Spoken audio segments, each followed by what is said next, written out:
communion cups, just for the sake of keeping everything sanitary. We're not passing the plate like we normally do. So as you arrive at church, we'll have the communion plates out, and you just grab this on your way in. So the way these work is there's a very thin layer of foil, so you can get at the wafer. So you peel the thin layer off first,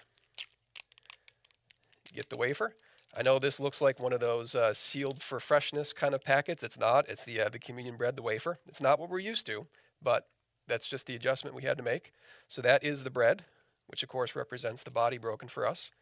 And then the wine or the juice, which represents the blood that Jesus spilled for us. To get at that, you take the next little layer of plastic and peel that off for the tin foil.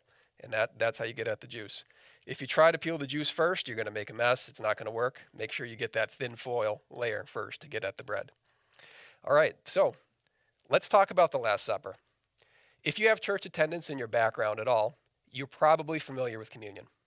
So some traditions among Christians call it the Lord's table, the Lord's Supper, or the Eucharist. At Faith, we call it communion. And the broad general idea is that we, as brothers and sisters in Christ, are commemorating the Last Supper, where Jesus broke the bread. And that, of course, is symbolic of his body, which is broken for us. And they drank the wine, which is symbolic of the blood that was spilled for us. So there are all kinds of things to talk about relating to the Last Supper. But I want to zero in on one specific topic with you today. In Luke 22:24, immediately after the Last Supper, a dispute broke out among the disciples. So they were arguing about who was going to be considered the greatest among them. The disciples blew a chance to live out the kind of unity that the scriptures called them to. In Psalm 133, we find a word picture describing what unity among the believers looks like. It says, "Behold, how good and pleasant it is when brothers dwell together in unity.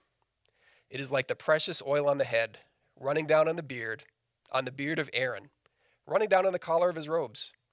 It's like the dew of Hermon, which falls in the mountains of Zion. For there the Lord has commanded the blessing, life forevermore." I'd like to see our church reap the benefits of putting into practice Psalm 133.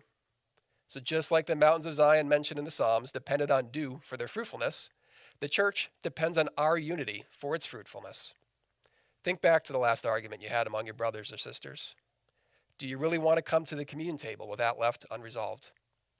So I don't know all that's transpired in your life. I don't know what you're wrestling with, but I'd like to challenge you to apply Romans 12:18 to your situation. That says, if it is possible, as far as it depends on you, live at peace with everyone. We always take time for preparation through prayer and soul searching before doing communion together. So one way that you can make yourself ready today is to do what you can do to bring about reconciliation and unity wherever it is needed in your life. Jesus reconciled us to himself with his broken body and spilled blood, and he expects us to work to share that forgiveness with others, including those in the church body. That is one of the keys to a fruitful and unified church. God bless you, and I'll see you on Sunday.